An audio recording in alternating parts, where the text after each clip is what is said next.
আমরাও চাই, হিন্দু মুসলমান দাঙ্গা চাই না, লড়াই চাই না। সারা জীবন ভোর আমরা সম্প্রীতির বার্তা দিলাম, হিন্দু মুসলমান মিলেমিশে বাস করব, হিন্দু মুসলমান মিলেমিশে থাকতে চাই। এই দেশ আমাদের, এই দেশ ওদের, এই সবার দেশ, এই দেশে সবাই বাস করব। তবে কেন বারবার মুসলমানদের ঘুম ভাঙাই? আমার এত কিছু দিলাম আমরা, তবু ওরা চায় ভারত থেকে মুসলমান যেন চলে যায়। খাজা বাবার একটা উট বসে গেছে গাছের তলায়, পৃথ্বরাজের সৈন্যরা, শত শত সৈন্যরা এত মার মেরেছিল, এত করে উঠাতে চেয়েছিল, খাজা বাবার একটা উট উঠাতে তারা পারে নাই। আর একটা উট যদি উঠাতে না পারো, মুসলমানদের এই ভারতের জমিন থেকে কেমনে উঠাবে বলো? এখনো ইন্ডিয়া গেটে মোটা মোটা করে লেখা আছে 92,000 স্বাধীনতা সংগ্রামীদের নাম। সবচেয়ে বেশি রক্ত আর জীবন দিয়েছে যারা, 62,000 শুধু মুসলমান, দাড়িওয়ালা টুপিওয়ালা ছিল সব। হ্যাঁ, কি দিনই আমরা।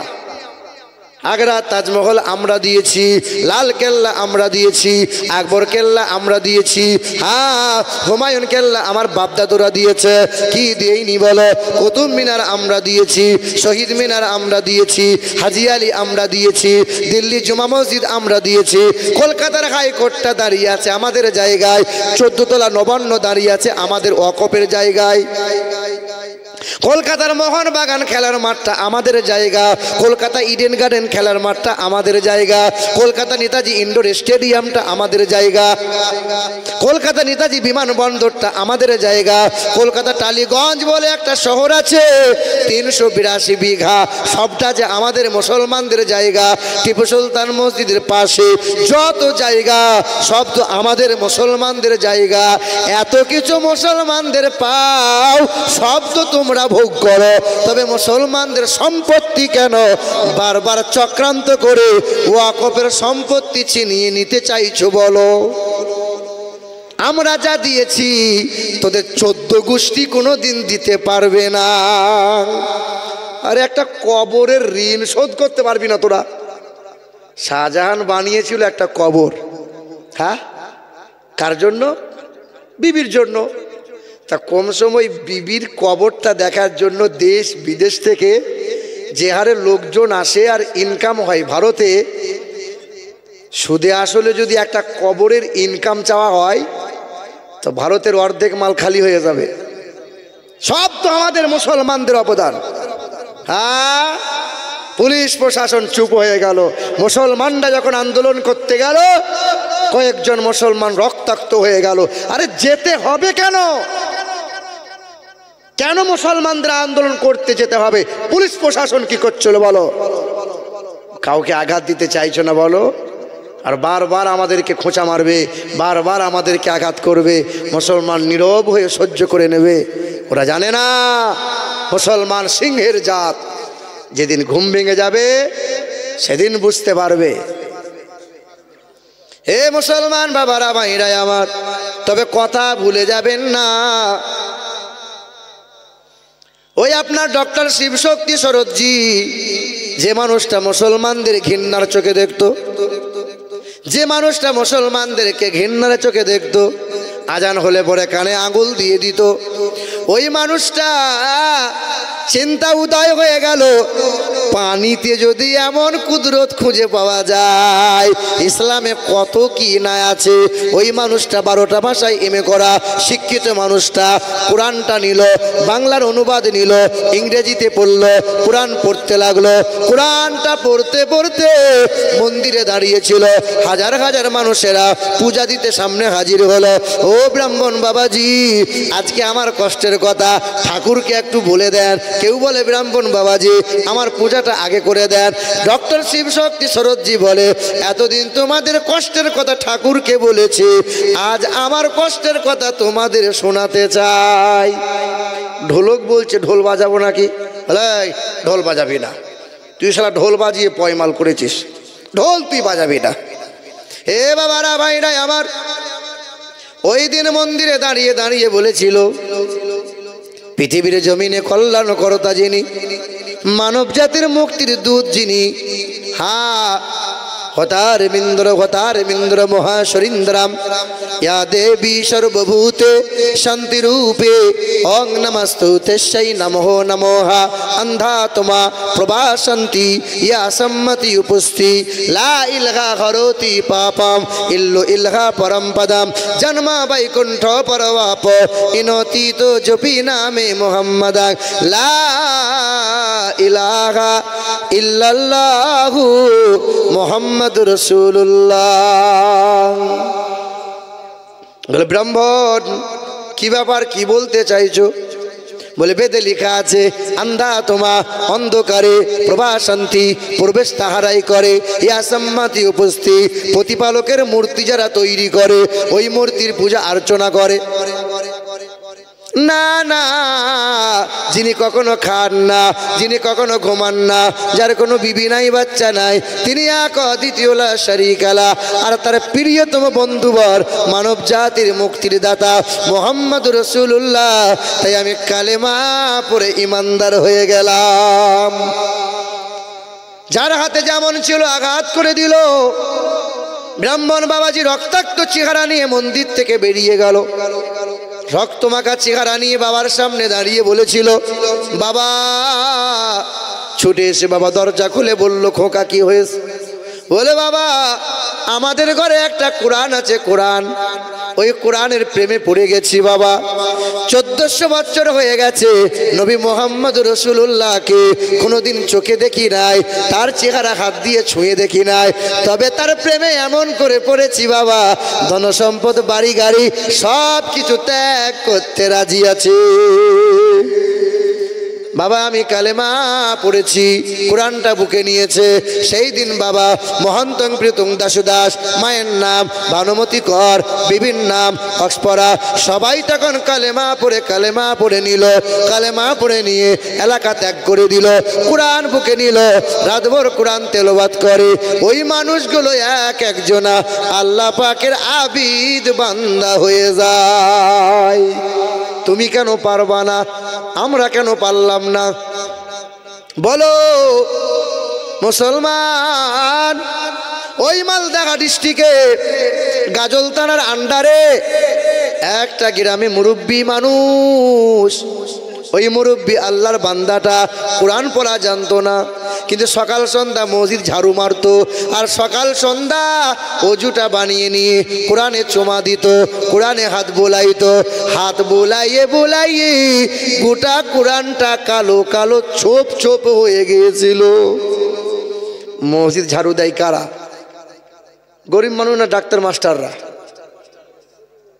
কবর ডাঙায় মাটি খুঁড়তে যায় কারা? ডাক্তাররা, মাস্টাররা। ও ডাক্তার মাস্টার, আপনার বিবেকে হলো না যে আপনার মায়ের কবরটা ওই গরিব মানুষটা খুঁড়লো, তা ওর মা যখন মারা যায় কমসে কম মাটি না খুঁড়তে পারলেও কবরের ডাঙায় 5টা মিনিট তো দাঁড়িয়ে থাকতে পারতে। হ্যাঁ, তবে হ্যাঁ কিছু কিছু জায়গায় রিপোর্ট পাই আমরা যে যারা কবরের মাটি খুঁড়তে যায় তাদেরকে 2-4 টাকা করে বিড়ি লাগে। এদিকে লাগে? বাপ রাগ করিয়েন না, কবর ডাঙায় 3টে কাজ করা জায়েজ নাই। 1 নম্বরে হাঁটুর ওপরে কাপড় তুলে কবরের মাটি খনন করা যায় না, এটা হারাম কাজ। 2 নম্বর কবর ডাঙায় বসে দাঁত বার করে হাসি ঠাট্টা করা যায় না। 3 নম্বর কবর ডাঙায় বসে, আরে বিড়ি খাওয়া তো অনেক দূরের কথা, অন্যান্য খাবার খাওয়া যায় না। খেলে কি করে বাপ? খাওয়া দরকার ছিল, কবর ডাঙা থেকে সরে গিয়ে খাওয়া লাগবে। হায় হায় হায়, ক্যাঁচা মেরে দেখছি কবরে মাটি খোঁড়ে। কবরে মাটি যারা খনন করে খুব পুণ্যের কাজ, কিন্তু সংযত হয়ে সাবধান হয়ে খোঁড়া লাগবে। এ বাবাজিরা ভাইরা আমার, ওই মুরব্বী মানুষটা সকাল সন্ধ্যা মসজিদে ঝাড়ু মারে আর কোরআনে হাত বোলায়, কোরআনটাকে চুমা দেয়, আল্লাহকে বলে আল্লাহ জীবনে কোরআন পড়ার মতো সুযোগ হয় নাই, ও দয়ার মালিক তোমার কোরআনকে বড় ভালোবাসি, তাই কোরআনকে বারবার বুকে লাগায়, কোরআনটাকে চুমা দেয়। আল্লাহর বান্দাটা হঠাৎ করে ইন্তেকাল হয়ে গেল। মসজিদের ইমাম সাহেব রাতের বেলায় স্বপ্ন দেখে ওই মুরব্বী আল্লাহর বান্দাটা জান্নাতি মেওয়া, জান্নাতি খাওয়া, জান্নাতের বাগানে ঘোরাফেরা করছে। ইমাম সাহেব স্বপ্ন দেখে। ইমাম সাহেব জিজ্ঞাসা করে, চাচা যান আমি আপনার ইমাম ছিলাম, চাচা আপনি আমার মুসল্লি ছিলেন, ও চাচা কয়েকদিন হলো ইন্তেকাল হলেন, আপনাকে স্বপ্নে দেখি চাচা জান্নাতের বাগানে কেমনে এলেন? ওই আল্লাহর মুরব্বী বান্দাটা জবাবে বলেছিল, ওরে ইমাম সাহেব জানিয়ে দাও আল্লাহর ওই কোরআনকে মোহাব্বত করেছিলাম, আল্লাহকে বলেছিলাম আল্লাহ তোমার কালাম পড়ে দেখার সুযোগ হয় নাই, চোখ আছে জবান আছে সব কিছু পড়া হয়েছে, কিন্তু কোরআন পড়তে পারি নাই, তাই শেষ জীবনটা কোরআন বুকে নিয়েছে। হ্যাঁ কোরআনটাকে চুমা দিয়েছে, কোরআনটাকে হাত বুলিয়েছে, আর কোরআনে প্রতিটা অক্ষরে অক্ষরে আঙুল দিয়ে হাত বোলায়, আমার কোরআনটা কালো ছোপ ছোপ হয়ে যায়। আল্লাহর কালামকে মোহাব্বত করার কারণে আল্লাহ পাক দয়া করে আমার জন্য জান্নাতের বাগান করে দিয়েছে। হে বাবাজিরা, পৃথিবীতে বাইবেলের কোনো হাফেজ নাই, রামায়ণ গীতার কোনো হাফেজ নাই, অহরহ সন্তান এই নসিপুরের মাটিতে মাদ্রাসা, আপনার ছেলেরা বাচ্চারা কোরআন পড়ে, হাফেজ যদি হয়, আলেম যদি হয়, এই মাদ্রাসায় কোরআন তেলাওয়াত যদি হয়, এই গ্রামের মানুষ সবাই কবরে আযাব থেকে নিস্তার পায়। ও বাবা, ও সোনামণি মা ও বোনেরা, যে গ্রামে মাদ্রাসা, শোনোবা বড় নসিবওয়ালা ভাই, কিন্তু অনেক মানুষ আছে মাদ্রাসায় দান করতে চায় না।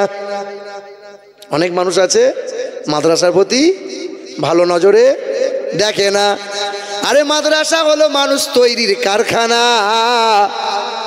তোমার তো ছেলে আছে আর মাদ্রাসার ছেলে আছে, তোমার ছেলে এখনো 22 বছরের ছেলে, পেশাব করতে পারে না, কিন্তু এই মাদ্রাসার ছেলেগুলো দেখো 7 বছর 8 বছরের ছেলে আড়ালে পেশাব করে, হাঁটুর ওপরে কাপড় তুলে পেশাব করে না, সুন্নত মোতাবেক পেশাব করে। তোমার ছেলেরা খাবার খেতে পারে না, খাবার খাই তো গরু ছাগলের মতো। মাদ্রাসার ছেলেগুলোকে দিকে তাকাও, ওরা খাবার খায় সুন্নত মোতাবেক মতো। তোমার ছেলেগুলো পোশাক পরে ইহুদিদের মতো, মাদ্রাসার ছেলেরা পোশাক পরে নবীর তরিকা মতো। তোমার ছেলে চুল কাটে তো ভেড়ার মতো, আর মাদ্রাসার ছেলেদের চলন বলন দেখো। মাদ্রাসার ছেলেরা যদিও একটু বদ হয়, যদিও একটু বদ হয়, কিন্তু যখন কোরআনের আয়াত তার সিনায় গাঁথতে লাগবে, সমাজের ওই ছেলেটা সমাজের নেতা হবে। হ্যাঁ, ওই ছেলেটা তোমার আমার বাপের জানাজা পড়বে, ওই ছেলেটা তোমার আমার ইমাম হবে। মুসলমান বাবারা ভাইরাই আমার, ও সোনামণি মা গো বোনেরা, শুনে রেখে দেন, তোমার এবং আমার মধ্যে তফাৎটা কোথায়? তুমিও 3 বেলা খাবার খাও, এ যুবক আমিও 3 বেলা খাবার খাই, তুমিও মোবাইল চালাও আমিও মোবাইল চালাই, তবে হ্যাঁ তুমি মোবাইলটা অন করে বাম দিকে যাও আর আমি মোবাইলটা অন করে ডান দিকে যাই। তুমি মোবাইলটা খুলে রাত ভর ন্যাংটা ছবি দেখে দেখে রাত কাটাও, আর আমি মোবাইলটা খুলে কোরআনে তফসির পড়ি, সানে নজরুল পড়ি, হাদিসগুলো পড়ি, ভালো ভালো ওয়াজিনদের ওয়াজ শুনে শুনে সময় কাটায়। তোমার ছেলেটা রাত 12টা না বাজলে ঘুমায় না, আর আমাদের দেখো ইশারা নামাজ পড়ে খাওয়া করে আর আমরা জেগে থাকতে পারি না। তোমার ঘরের ছেলেটা সকাল 9টা না হলে ঘুম তার ভাঙে না, আর আমাদের ফজর হয়ে গেলে আর ঘুম আসে না। তুমিও বাড়ি যাবে, আমিও বাড়ি যাব, হ্যাঁ তুমিও বাথরুম যাবে, হাত মুখটা ধোবে, উপর হয়ে শুয়ে পড়বে। তবে আমি যখন বাড়ি গিয়ে বাথরুম যাব, বাম পায়ের ওপর, হ্যাঁ বাম পা দিয়ে বাথরুমে পা বাড়াবো, মাথায় টুপি রাখবো, বাম পা দিয়ে বাথরুমে পা রেখে দোয়া পড়বো, আল্লাহুম্মা ইন্নী আউযু বিকা মিনাল খুবসি ওয়াল খাবাইস। বাথরুমে গেলাম, বাথরুমে যাওয়ার পরে বাম পায়ের ওপর ভর দিয়ে বসা লাগবে। তবে হ্যাঁ আমাদের হাঁটুর ওপরে কাপড় কিন্তু উঠবে না। তুমি যখন পেশাব পায়খানা করো, তোমার লুঙ্গিটা কাঁধে উঠিয়ে নাও, পিছন দিয়ে তাকিয়ে দেখলে পরে সুন্দরবন দেখা যায়। হে বাবা, লজ্জা শরমের কথা। তুমি বাথরুম থেকে বার হও, কোনো রকমের মানামানি নাই। আমিও বাথরুম থেকে বার হই, ডান পা দিয়ে বার হই, আল্লাহর শুকরিয়া আদায় করে বার হয়। মুসলমান, তুমিও হাত মুখ ধোবে, আমিও হাত মুখ ধোবো। তবে আমি অজুটা বানিয়ে নেব, অজুটা বানিয়ে নিয়ে তোমার মতো উপর হয়ে শোবো না, আমি ডান কাত হয়ে শোবো। নবী বলেছেন ডান কাত হয়ে শোও, দোয়া পড়ে শোও, ঘুম থেকে উঠে আল্লাহর শুকরিয়া আদায় করো। আমি ডান কাত হয়ে শুই। পৃথিবীর বিজ্ঞানটা বলে মানুষ যদি ডান কাত হয়ে শোয়ার অভ্যস্ত রাখে, বাম দিকে হাট আছে, ওই মানুষটা হার্ট অ্যাটাক থেকে রেহাই পেয়ে যায়। তোমার আমার মধ্যে তফাৎটা কোথায় জানো? তুমি টুপিটা মাথায় দিতে লজ্জা করো, মাথায় টুপি দিয়ে ইসলামপুর বাজারে যেতে লজ্জা করো, আর আমার টুপিটা না দিলে বড় লজ্জা লাগে। তুমি লম্বা পোশাক পরতে তোমার বড় লজ্জা করো, আর আমার লম্বা পোশাকটা না পরলে বড় লজ্জা লাগে। হ্যাঁ নওজোয়ান যুবকেরা, তোমার দাড়ি চাঁচতে বড় ভালো লাগে, আর আমার দাড়িটা চাচার কথা ভাবলে বড় ভয় লাগে। কারণ তোমার বুকে কোরআন নাই, আমার বুকে কোরআন আছে। তুমি যে কালমা পড়ো, আমিও সেই কালমা পড়ি। তুমি যে আল্লাহকে মানো, আমিও সেই আল্লাহকে মানি। তুমি যে নবীকে মানো, আমিও সেই নবীকে মানি। তবে তোমার বুকে নবীর প্রেম নাই, আমার বুকে নবীর প্রেম আছে। তোমার কাছে কোরআন নাই, আমার বুকে 30 পারা কোরআন আছে। হে মুসলমান, যে ছেলের বুকে কোরআন আছে, ওই ছেলেটা বড় হয়ে হারাম কোনোদিন খাবে না, বাপ মাকে কষ্ট কোনোদিন দিতে পারবে না। হে বাবাজিরা, ভাইরা আমার, পৃথিবীর রাজনৈতিক নেতারা যদি চক্রান্ত করে আর বিশ্বের মাটি থেকে সমস্ত কোরআনগুলোকে যদি জড়ো করে, কোরআনগুলো যদি আগুনে পুড়িয়ে দেয়, বিশ্ব থেকে কোরআনকে হারিয়ে যাবে। সব কোরআনগুলোকে নিয়ে একত্রিত করে নদীতে যদি ভাসিয়ে দেয়, কোরআন হারিয়ে যাবে। ওই বাংলাদেশের শিল্পী নকুল কুমার বিশ্বাস, হিন্দু, কোরআন নিয়ে গান বড় ভাইরাল। যদি আগুন লেগে ধ্বংস হয়, যদি আগুন লেগে ধ্বংস হয় পৃথিবীর সব বইয়ের দোকান, আরে বিশ্ব থেকে হারাবে না পবিত্র কোরআন। বলো কেমন করে করবে ধ্বংস, বলো কেমন করে করবে ধ্বংস তোমার আগুনের তেজ। আরে বিশ্বে ভরা লক্ষ লক্ষ আছে কোরআনের হাফেজ। আল্লাহু আকবার, সুবহানাল্লাহ, মাশাআল্লাহ। হে বাবা, কোরআন কোনোদিন কেউ হারাতে পারবে? কেউ পারবে? কোরআনকে ভালোবাসেন কি না? কোরআনের মহাব্বতে বলেন তো নারে তাকবীর। আর একটু আস্তে করে বলেন তো নারে তাকবীর। আস্তে বললে জোর হয়, জোর বললে আস্তে হয়। হায় হায় হায়, পিছনে মানুষগুলো তো মুখই খুলছে না। আমরা মুখ খুলবো না, ওদের মতো বোকা নাকি আমরা? ওরা বোকা বলে মুখ খুলছি। সকালে বলেন নারে তাকবীর, নারে রিসালাত, নারে হায়দারি, হায়দারি, মাসলাকে আলা হযরত, উলামায়ে আহলে সুন্নাত, নারে তাকবীর, নারে রিসালাত। দরুদ শরীফ। আল্লাহুম্মা সাল্লি আলা সাইয়্যিদিনা মাওলানা মুহাম্মদ ওয়া আলা আলি সাইয়্যিদিনা মাওলানা মুহাম্মদ। বাবাজিরা আমার, এই মজলিসে তো যুবকদের চাইতে মুরব্বী বেশি। যুবক কই? কজনা? হ্যাঁ, আর আমি প্রায় জায়গায় বলি যে মুরব্বীদের আর ওয়াজ শোনা লাগবে না। যে পরিমাণে এইটুকু বেলা থেকে ওয়াজ শুনে শুনে এসেছে, এই মুরব্বী বাপগুলো যদি মেনে নেয়, আমল করে নিত, তো একজন আল্লাহর ওলি হয়ে যেত। আগেকার সময়ের কথা ভাবেন, দেহের গরম, রক্তের গরম, অর্থের গরম, কোমরের গরম, দাদার গরম, দিদির গরম। এখন হাসলে পরে আর দাঁত দেখা যায় না, বসলে পরে আর উঠতে পারে না, কানে আর তেমন শুনতে পায়। এখন বেটা ফুল নরম। আগে লাঠির বল, কোমরের বল, কে তার সামনে দাঁড়ায়? কি বলছেন?